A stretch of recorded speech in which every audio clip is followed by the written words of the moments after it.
Así que vamos a escuchar palabra de vida a través de nuestra hermana Eunice Castillo. Ello con cada uno de nosotros. Feliz sábado. ¿Cómo se sienten esta mañana? Esta iglesia está muy hermosa y yo veo mucha gente aquí que conozco. Vamos a orar, pero también le voy a pedir que mientras estemos aquí ustedes mantengan una oración en sus corazones para que sea el mismo Dios que esté hablando a nuestros corazones. Oramos. Buen Dios, te damos gracias, Señor. Gracias por tu infinito amor. Gracias por tu misericordia. Gracias por llamarnos, por perdonarnos, Señor. Gracias por tenernos aquí en tu casa de adoración, Señor. Gracias por elegirnos.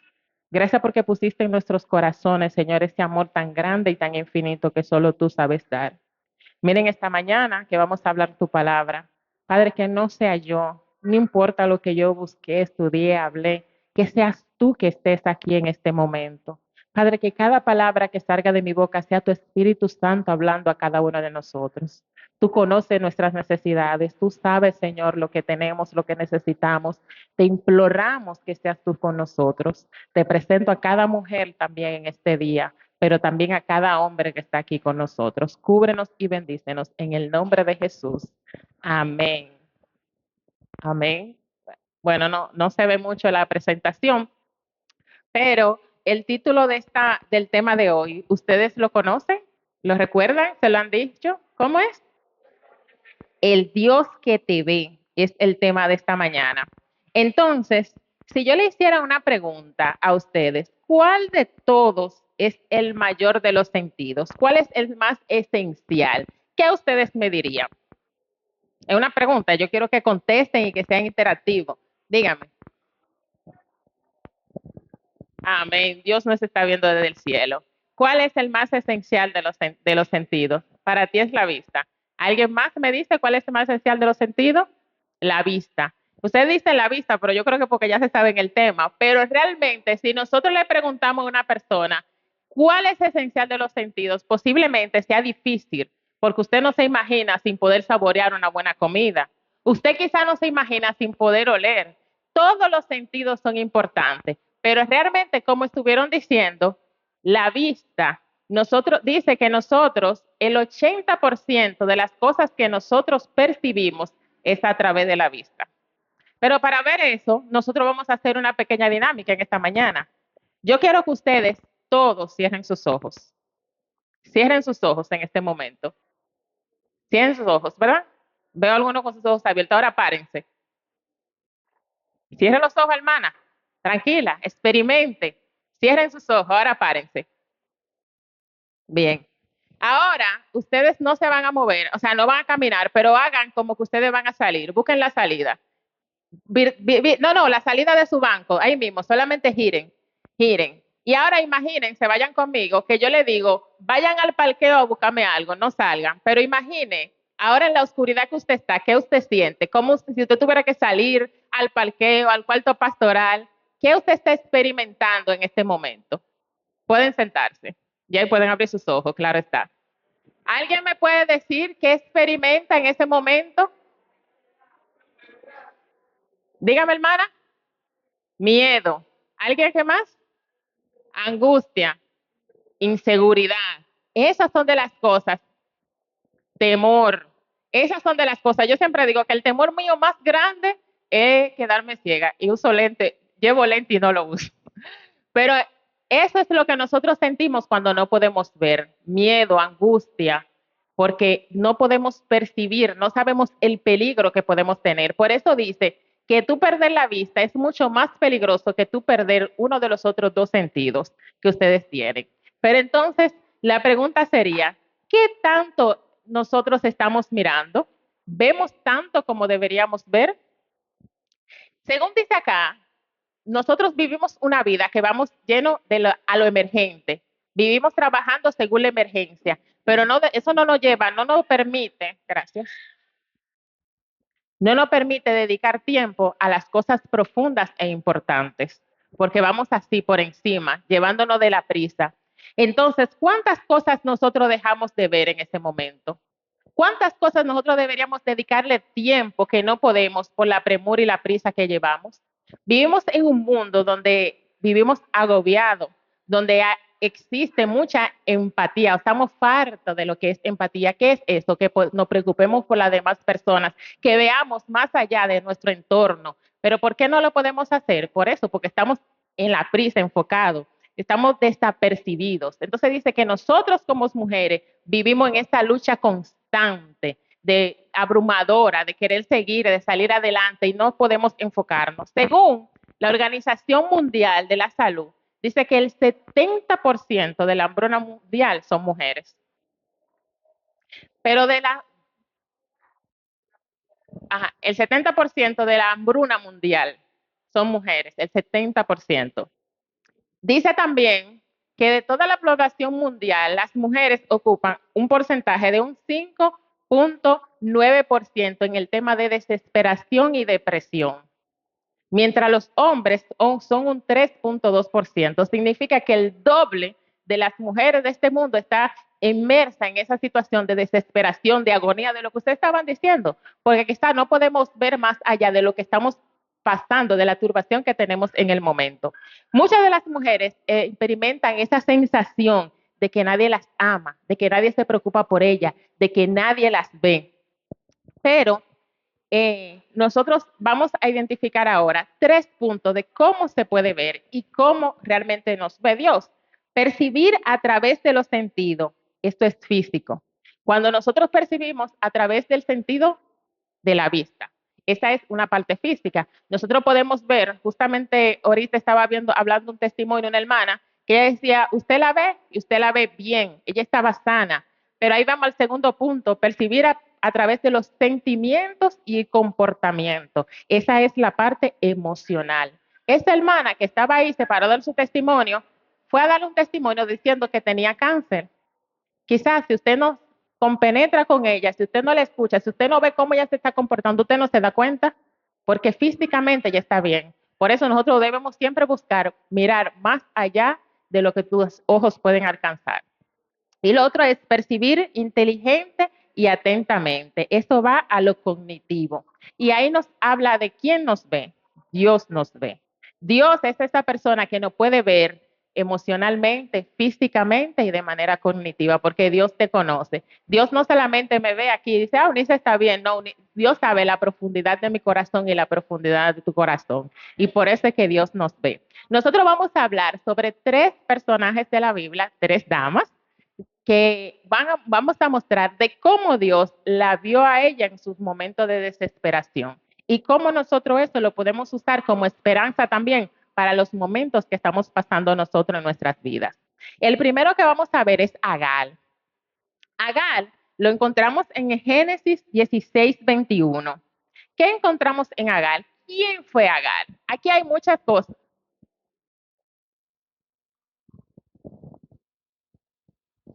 Ok. Yo tengo un problema, que me desconcentro con la gente hablando. Ok, entonces, cuando estudiamos la historia de Agar, nos vamos a dar cuenta de algo. ¿Quién fue Agar? Agar era la esclava de Sara. Sara, ¿qué hizo? A veces nosotros pagamos consecuencias de malas acciones de otras personas y malas decisiones. Sara fue aquella persona que quizás entendió que Dios no la estaba mirando. Y al ella entender que Dios no la estaba mirando, ella quiso actuar por ella y tomar su decisión. Y ahí vimos involucrada a Agar.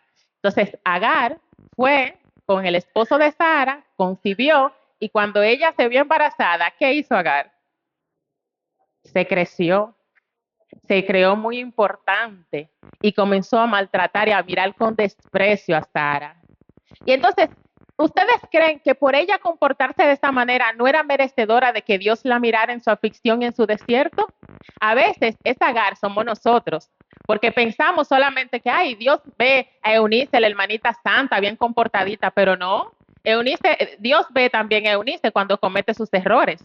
Dios también ve a Eunice cuando no está haciendo de la manera correcta y no me ve con desprecio, me ve con amor. Y me ve con la forma de querer ayudarme, pero ahí también entramos nosotros y decidimos escuchar la voz de Dios. Cuenta la historia de Agar, que cuando ella se comportó de esta manera, ¿qué hizo? Sara entonces comenzó también a maltratarla por la forma de cómo ella la trataba. ¿Y qué hizo Agar? Se asustó, tuvo miedo y huyó hacia el desierto. Y allí en el desierto ya se encontró el ángel de Jehová, que le dijo, vuelve hacia allá, y le dio la promesa que él iba a tener su hijo, y le dijo cómo debía llamar a su hijo. Hasta que siguió pasando el tiempo, nació, y entonces Sara pudo tener su hijo. ¿Y qué pasó en aquel momento? El hijo de ella, entonces, comenzó Ismael a burlarse del hijo de Sara. Sara se molestó y lo echaron de la casa. En aquel momento, cuando ellos le echaron de la casa, ella se encontraba en el desierto. Y cuando estaba en aquel desierto, dice que el agua que ella tenía se le había acabado. Cuando se le acabó el agua, ¿qué ella hizo? Ella puso al muchacho allá y se sentó aquí a esperar a que se muriera porque ella no podía hacer más nada. Ella estaba en un momento donde ella había perdido todo lo que tenía. Se encontraba así como ustedes dijeron ahorita, desesperada, sin esperanza, no sabía qué hacer. Y al final, eso era una consecuencia de ¿qué? De sus malos actos y quizá de lo que ella misma le enseñó al niño, porque en el niño estamos viendo el comportamiento de la madre. Ella se burlaba de la mamá, el niño se burlaba también. Es un comportamiento repetido, por eso nuestras acciones repiten en otras personas. Debemos mirar más allá de solamente lo que nosotros podemos hacer. Entonces, ¿qué pasó con ella? Cuando Agar se encontraba allí, desesperada, sin esperanza, allí ustedes creen que Dios también la podía ver. En ese momento yo entiendo que ella no sabía, ella simplemente estaba ahí triste, sola, desesperada. Y eso a mí me acuerda una historia, bueno, una historia no, un testimonio que me pasó justamente a mí. Yo me bauticé con 19 años, 19, 20 años. Y recuerdo que cuando yo tenía esa edad, yo vivía con mi hermano y su esposa. No nos llevábamos bien, no nos llevábamos nada bien. Ella, no sé si era yo, era ella, el fin era que era una vida de conflicto, pero como yo era la adolescente, era la que vivía ahí, la del problema era yo, todo era problema, todo era conflicto. Y yo llegué en un momento, yo me sentí tan desesperada que no sabía qué hacer, no tenía para dónde ir. Yo llamé a mi pastor que me bautizó, tenía 1, 2, 3 meses de bautizada.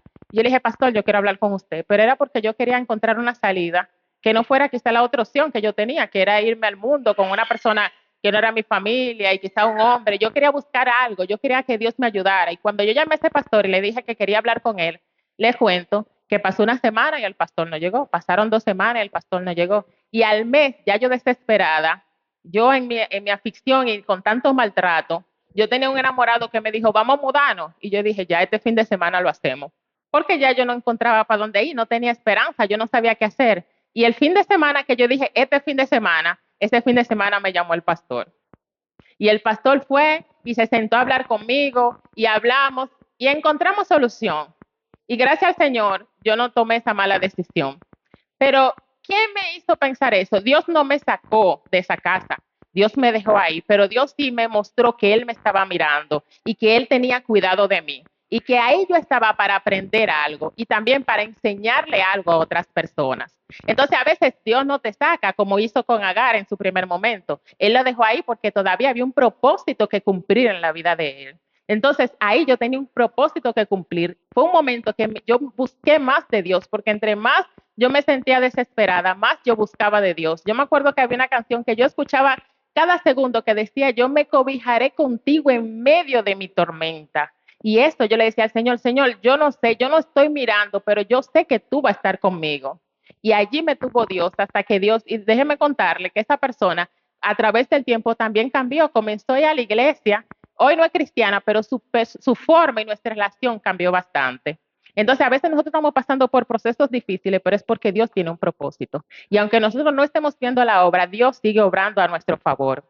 Dios te ve en tu desierto, como lo hizo con Agar, como lo hizo conmigo. Y como yo sé que cada uno de ustedes tiene esta noche, en este día, algún testimonio de cómo Dios hizo una obra en su vida.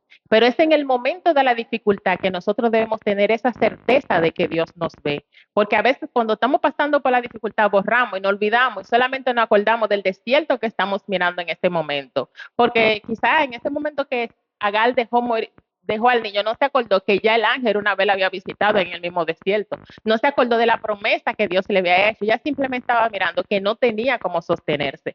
Pero aunque tú no estés clamando al Señor, aunque tú te desenfocado, tienes que saber que Dios sí te está mirando, porque Él siempre está a nuestro control. Dice que aunque nosotros nos sentamos desorientados, sin saber qué hacer, Dios ve tu aflicción.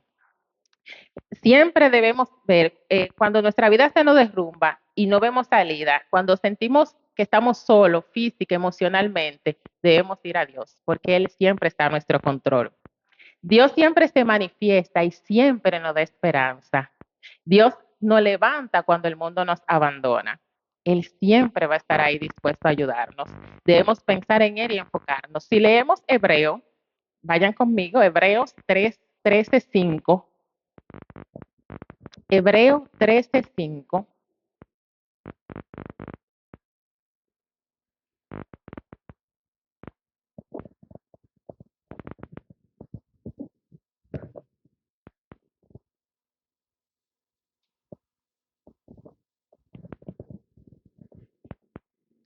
Pues Él dijo, no te desampararé ni te dejaré.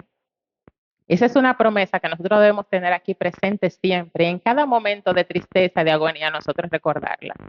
Dios no nos va a desamparar. No importa, a veces cuando somos nosotros los que fallamos, el enemigo quiere acusarte y decirte, tú fuiste que fallaste, tú fuiste que te lo ganaste, pero Dios, ahí Dios te ve. Y ahí es donde más Dios quiere perdonarte y transformarte. Dice que Dios era, Dios vio a Agar, Dios era su fuerza, Dios era su luz, Dios la sostuvo de su mano, el Dios que la ve, Dios la vio a Agar en su momento. Dios es nuestro amparo y fortaleza, nuestro pronto auxilio en las tribulaciones. Salmos 46:1. Otra historia que vamos a ver ahora es la historia de Rispa. Rispa era una de las concubinas, lo dije bien, del rey Saúl. Y aquí vemos en 2 de Samuel 21 del 10 al 14. Se lo dejo para que ustedes lo estudien, pero le voy a hacer la reseña breve. A ella, por su papá, por el papá de sus hijos incumplir una promesa, le mataron a los hijos. Porque aquel pueblo le pidió a David que pagara, que ellos iban a pedir el perdón a Dios de aquello que estaban pasando si ellos sacrificaban a la descendencia del rey. Entonces él tomó a los únicos 2 hijos que tenía Rispa y a otros 5 nietos de Saúl. En ese momento, yo misma me quedé así como que, óyeme, ellos no tenían la culpa, ellos tuvieron que pagar las consecuencias de las acciones de su papá y de su abuelo. Y por ello ellos murieron. Y dice que cuando esta mujer, lo único que tenía, sus únicos 2 hijos, se lo mataron. ¿Qué ella hizo en medio de su dolor? ¿Qué ella hizo en medio de su aflicción? Ella fue y montó ahí una campaña donde estaban los cuerpos, porque decían en aquel momento que cuando una persona la mataban y la dejaban guindando y los pájaros y los animales se lo comían, eso era una deshonra para ella y para su familia. Y para ella evitar que eso pasara con sus hijos, ella se quedó ahí. Dice que duró más de 6 meses espantándole a los animales, viendo el cuerpo que llegara en descomposición, hasta que el rey David lo escuchó y mandó a bajar los cuerpos y le dieron sepultura. Y con ese sacrificio, pues Dios perdonó a la aflicción que había hecho Saúl y perdonó al pueblo y pasó las aflicciones que ellos estaban pasando. Pero viendo a Rispa, cómo ella se comportó y cómo ella en medio de su dolor, ella nunca se derrumbó, sino que ella estuvo confiada en ese Dios, aún en el dolor, porque a veces cuando perdemos todo decimos, ¿ya qué me queda? ¿Y ya para qué? Pero ella aún así fue firme, fue fuerte y estuvo ahí, pero nunca negó a su Dios. Estuvo firme y ella supo que Dios la estaba viendo a través de su dolor. A veces cuando sentimos dolor es una de las cosas más difíciles en la vida. Nosotros no estamos acostumbrados. Pero no solamente eso, sino aquí hay muchas que son madres. Las madres quizás no están, como dicen, para ver morir a sus hijos. Se entiende que la naturaleza es que los hijos entierren a su madre. Ustedes se imaginan el dolor de esta mujer, no perder uno, sino perder a sus 2 hijos. Y en medio de este dolor, ¿qué nosotros hacemos cuando estamos pasando por el momento de dolor, por el momento de desesperación? ¿Cómo tú te comportas? ¿Cómo tú entiendes que Dios está obrando en tu vida y a tu favor? A veces yo lo he pasado, que ese momento de dolor tú no quieres ni siquiera ir a la iglesia, tú no tienes ánimo quizá ni siquiera de orar, de buscar a Dios, de leer la Biblia, pero en el momento de dolor es donde más tú debes acercarte a Dios. y donde más tú tienes que entender que hay cosas en la vida que tú no puedes controlar, pero aún así Dios te ve. Y aún así Dios tiene un propósito para ti, para tu vida. Y cuando nosotros sabemos que nuestro propósito no es aquí, no es terrenal, aquí estamos pasando por algo temporal, pero es más allá. Y entonces cada una de tus acciones van a ser pensando en eso. Y en medio de tu dolor y tu proceso, tú vas a seguir mirando al Señor, que Él siempre te está mirando. Yo no soy madre, no puedo decir lo que es el amor de tener un hijo, pero sí soy una hija. Y tengo que contarle mi testimonio también en esta parte. Y es que mi mamá murió cuando yo solo tenía 7 años. Mi mamá era mi todo. Yo no conocía a mi papá. Y fue bastante difícil, ha sido, pero era mucho más difícil cuando yo no tenía a Dios en mi corazón. Yo vivía en depresión. Yo crecí con esa depresión. Yo crecí queriendo morirme. Y un día, ya a mis 19 años, yo vivía en Boca Chica, trabajaba en Santo Domingo, y recuerdo que ese día yo venía en el transporte público y era llorando. Y esa era mi vida, llorar y sufrir, porque yo no sé si alguien aquí lo experimenta, pero no tener una madre, eso es indescriptible. Y yo ese día dije, ya, yo voy a acabar con mi vida. Yo no tengo una mamá, no tengo una papá, mis dos hermanos siempre nos criamos separados, yo viví con mi abuela, con mi tía, donde caía el bon. Y ese día yo dije, ya, no aguanto más. Yo estaba sumida en el dolor tan grande. Y cuando yo iba camino a mi casa, vamos a decir, de aquí a la salida, yo iba pensando cómo yo lo iba a hacer. Si me iba a ver algo. Yo estaba pensando literal. Yo llegaba ese día a mi casa y era acabar con mi vida porque ya yo estaba en ese dolor que yo no encontraba una salida. Señora, y cuando yo iba caminando en mi oscuridad, así como ustedes se sintieron ahorita con los ojos cerrados, ahí iba caminando yo, me pasó un joven por el lado y me dijo, Cristo te ama. Miren, y eso Cristo te ama fue así, como cuando hay un apagón y de repente llega la luz. Llegó la luz a mi vida. Él no me dijo más nada, él ni siquiera se lo imagina. Él me pasó por el frente y me dijo, Cristo te ama. Él no sabía, pero ustedes saben quién sí sabía. Sabía Dios. En este momento Dios me estaba mirando. Y Dios sabía que lo único que yo necesitaba en este momento era ese Cristo te ama. Y gracias a ese Cristo te ama, yo estoy aquí. No me convertí en el momento, comencé a la iglesia, Dios siguió trabajando conmigo, pero gracias a eso hoy yo puedo dar el testimonio de que a pesar de yo no tener a mi mamá, estoy aquí alabando al Señor. Y pude tener aquella promesa que dice que aunque mi padre y mi madre me dejaran, con todo me recogerá Jehová. Señor pudo llenar mi corazón y cambiar aquella tristeza en baile. Voy a extrañar a mi mamá toda la vida. Hay momentos que son difíciles para mí, pero tengo a Dios quien me sostiene. Todavía la lloro, pero cuando la lloro voy ante el Señor y lloro con el Señor. Y Él está conmigo y Él me ayuda.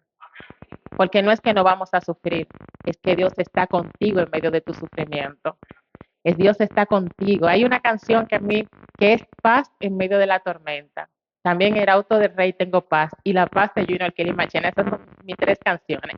Porque yo digo, ahí es donde yo represento mi vida cristiana. Antes de yo estar acá, yo no tenía esperanza, yo no tenía nadie. Yo vivía errante, así como estaba Agar. Pero cuando yo conocí a Dios, yo supe lo que es tener paz en medio de la tormenta. Porque Dios no te promete que tú no vas a estar en el desierto. Dios te promete que en medio del desierto Él va a estar ahí contigo. Y nosotros debemos siempre, cuando estamos en cualquier proceso, buscar los ojos de Dios, que Él te está mirando. Entonces, dice que Dios ve tu tragedia, lo que tú estés pasando. A veces, en estos días estaba hablando con mi hermano y le decía, lo que hace la diferencia ante el problema es donde tú te enfoques. Si tú en el problema te enfocas en agobiarte o si tú te enfocas en presentárselo a Dios y orarle a Dios y pedirle a Dios, cuando tú creas que Dios no está mirando porque somos humanos y no es verdad que estamos aquí de gozo en gozo y siempre queriendo, hay momentos que estamos débiles, pero en ese momento es ir ante Dios y decir, Señor, mira mi debilidad. Señor, yo te entrego mi debilidad y tener esta relación con Dios que podamos no apartarnos, sino acercarnos más a Dios en medio de todos los procesos que podemos estar en la vida. Cuando estamos en tragedia, cuando estamos en dolor, es donde más debemos buscar los ojos del Señor. Y cuando usted duda de que Dios le está mirando, reclámele al Señor y al Señor, no te estoy mirando, yo quiero que tú veas mi aflicción. Yo te entrego mi aflicción en este día y todo cambia. Porque cuando tú te enfocas en la aflicción, ¿cuál va a ser tu esperanza? ¿Qué te va a resolver la aflicción? Te va a arropar y te va a agarrar más. Si yo hubiese seguido ahí en mi aflicción, en mi dolor y en que no tengo y en esto, ahí me hubiese quedado, porque hay que ser fuerte, hermano, para seguir adelante en medio de un dolor así. Hay que ser fuerte, pero no es la fuerza que yo tengo, es la fuerza que Dios me da, porque las mías se acabaron hace mucho tiempo.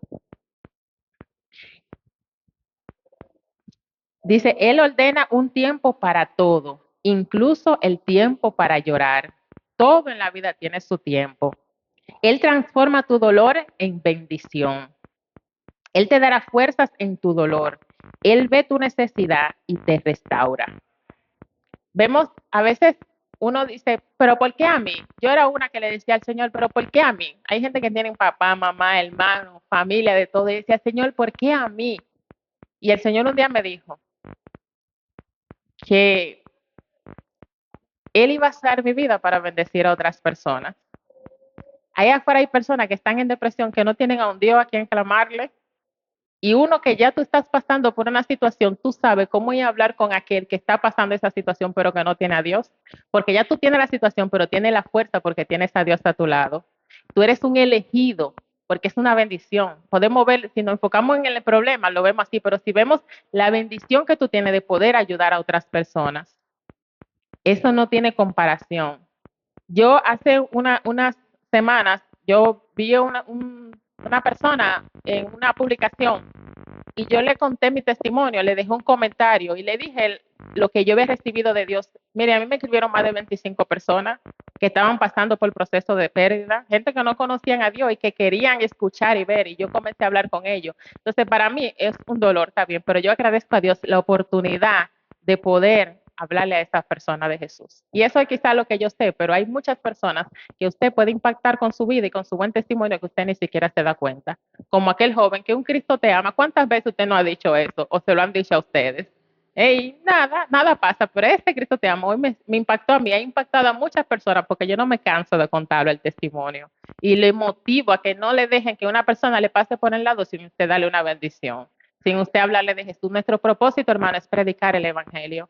Nuestro propósito es buscar a esas personas que como usted estuvieron perdidas, allá afuera están perdidas. Esas personas hoy necesitan que nosotros salgamos a predicar, que nosotros valoremos el sacrificio que Cristo hizo en la cruz del Calvario. ¿Y cómo nosotros lo hacemos? Cumpliendo con la misión que Cristo nos dejó, que es predicar el Evangelio. Dios nos ve y ve cada una de nuestras acciones. El otro ejemplo que tenemos es el de la mujer adúltera. Todos conocemos la historia de aquella mujer adúltera. La encontraron al adulterio y querían apedrearla. Cuando se la llevaron a Jesús al frente, ¿qué hizo Jesús? La acusó, la maltrató, la culpó. No, ¿saben por qué? Porque así como esta mujer adúltera, quizá ella fuera adulterio, pero hoy yo ofendo a Dios en otra cosa. Hoy tú ofendes a Dios en otra cosa. Hoy cada uno de nosotros pecamos en alguna cosa, pero Dios cuando vamos en su presencia nos mira con ojos de amor, nos mira con ojos de perdón. No es ese Dios que nos mira con ojos acusadores. Miren, y quizás cuando tú vayas y te tratan mal, tú lo que te va con orgullo, pero cuando Dios, tú vienes ante Dios, Dios lo que te mira con amor, tú lo que quieres morirte, tú quieres arrepentirte, tú te arrepientes y tú no quieres volver a caer ahí.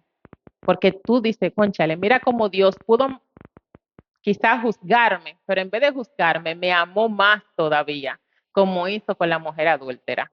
Entonces, yo tuve un tiempo que en mi principio en la iglesia, cuando yo cometía cualquier error, yo no quería ir a la iglesia y duraba tiempo de ir, dejaba de ir, hasta que yo entendí que cuando yo más pego es que más yo debo buscar a Dios. Cuando yo más caigo es que más debo buscar a Dios, porque yo voy a dejar de pecar por mi fuerza. Yo voy a dejar de pecar cuando yo tengo los ojos de Dios puestos en mí, en mi vida. Entonces, el llamado de Dios es que nosotros nos aferremos a Él siempre. Cuando nosotros estemos mal, ahí busquemos los ojos de Dios, porque esos ojos de Dios nunca te van a acusar. Dios nunca te va a mirar de una manera acusadora. Dios siempre te va a mirar con amor. No importa lo que tú estés haciendo, Dios te va a mirar con amor, porque Él lo que quiere es que tú te restaures. Dios no te va a echar afuera. Dios no te va a decir, vete que hiciste esto. No, Dios te va a llamar y te va a abrazar y te va a decir, yo soy tu padre, yo te perdono. Y eso es lo que debemos buscar cada día, como buscó la mujer adúltera. En Primera de Pedro 4:8 dice, y ante todo tened entre vosotros ferviente amor, porque el amor cubrirá multitud de pecados. Con ese amor Cristo nos mira cada vez que nosotros fallamos. Y ese amor es el que nos transforma y nos ayuda cada día a ser más firmes y más fieles a Dios. Ciertamente, Él cargó con nuestras enfermedades y soportó nuestros dolores. Isaías 53:4. Mas Él fue herido por nuestras rebeliones, molido por nuestros pecados, y por darnos la paz, cayó sobre Él el castigo, y sobre sus llagas fuimos nosotros curados. Cada vez que nosotros nos podemos sentir en esa desesperación, debemos recordar esto. Cristo murió por nosotros. Y lo decimos mucho, pero cuando estamos pasando por el momento, se nos olvida. Pero ahí es donde nosotros debemos recordarlo. Estoy pasando por este momento difícil, porque a veces pensamos que lo mío es lo más grande. No, cuando estás pasando por esto más grande, ahí tú tienes que recordar. Pero si el mismo Dios vino y murió por mí por esto, ¿de qué me preocupo? Preguntémosles cuál es el propósito, qué tú quieres transformar en mí. ¿Qué es lo que debo aprender de este propósito, de este proceso? Y entender que Dios murió por nosotros y murió, pero no solamente murió por salvarnos y estamos aquí, no, cada día, cada acción, cada cosa es una muestra de por qué Dios murió por ti y murió por mí. Dios te ve en tu vergüenza. Dios mira y ve tus fracasos. Él ve lo que te preocupa, lo que te hace sentir inseguro o indigno, lo que te hace llorar. Él ve tu vergüenza. Sin embargo, Él no te condena, no te culpa ni te critica. Él te cubre con amor y perdón y luego te restaura y te transforma. Solamente el tener un encuentro personal con Jesús podemos encontrar alegría y satisfacción plena. Cada día debemos buscar los ojos de Jesús. Dios vio a la mujer adúltera. Dios era su fuerza. Dios era su luz. Dios la sostuvo en sus manos. El Dios que la ve es el mismo Dios que te ve a ti hoy. Así dice la Escritura, todo el que confía en Él no será defraudado. Romanos 10:11. Dios te ve a ti y ve tu tormenta. Ese es el mensaje que debemos llevarnos hoy. Cada vez que estemos pasando por alguna tormenta, por alguna dificultad, creamos que Dios, los ojos de Dios están puestos ahí. Dios no está aéreo. Dios que no sabe lo que te está pasando. Dios sabe cada uno de los procesos que tú estás pasando y te está mirando. Pero a veces Dios quiere transformarte a través de este proceso. Dios tiene algo que hacer contigo a través de este proceso. Y a veces ni siquiera es a ti. Quizá a veces Dios, tú estás pasando por un proceso para que alguien vea cómo Dios se manifiesta en tu vida y esa persona pueda creer a través de ese propósito que tú pasaste y pueda ver, porque hay situaciones que nosotros vemos, testimonios de otras personas que nos levantan a nosotros. Entonces, cuando nosotros confiamos en Él, sabemos que todo, dice, es posible que se avecinen tormentas de crisis. Las nubes negras pueden estar cargadas de incertidumbre. En un instante puedes desequilibrarte por las sacudidas significativas y los cambios de la vida, divorcio, enfermedades, falta de trabajo, necesidades, soledad, pero dice que no sucede nada sin que Dios lo note. Nada sucede sin que Dios lo note. Él lo ve todo. Todo lo que sufres, Dios lo ve. Encontramos en Salmos 86, en el versículo 1 que dice, inclina a Jehová tu oído y escúchame, porque estoy afligido y menesteroso. El versículo 3, porque a ti clamo todo el día. Escucha Jehová mi oración y está atento a la voz de mi ruego. En el día de mi angustia te llamaré, porque tú me respondes. Señor, ninguno hay como tú entre los dioses, porque tú eres grande y hacedor de maravillas. Solo tú eres Dios. Dios te ve. Dios es tu fuerza. Dios es tu luz. Dios te tiene en sus manos. Él es el Dios que te ve. Entonces, hay una promesa aquí que yo quiero que cada uno de nosotros la hagamos nuestra y se encuentra en Primera de Corintios 13:12. Ahora vemos de manera indirecta y velada, como en un espejo, pero entonces veremos cara a cara. Ahora conozco de manera imperfecta, pero entonces conoceré tal y como soy conocido.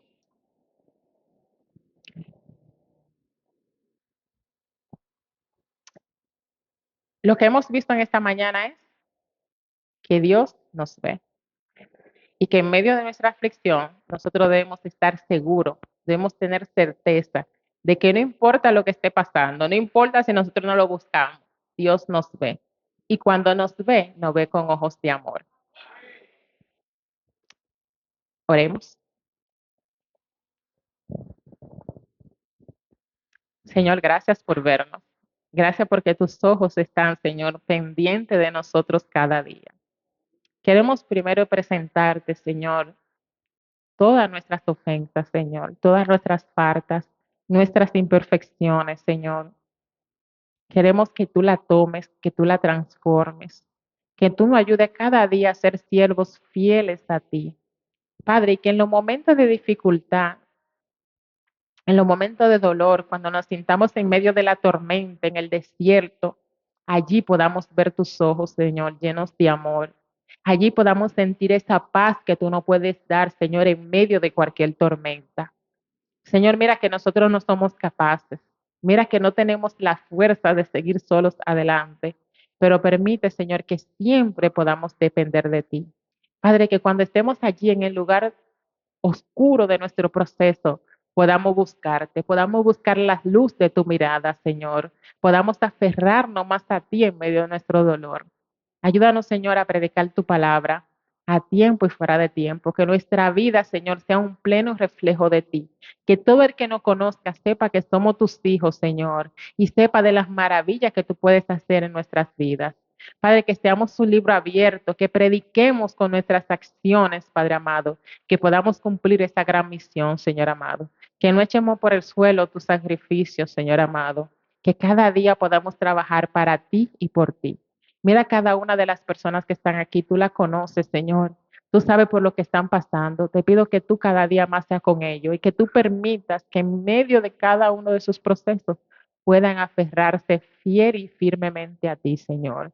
Y aun cuando se aferren, y aun cuando te busquen, y aun cuando no te vean, tengan la certeza de que tú estás ahí, Señor. Que aunque tú estés en silencio, tú estás trabajando a su favor, Señor amado. Gracias por amarnos tanto.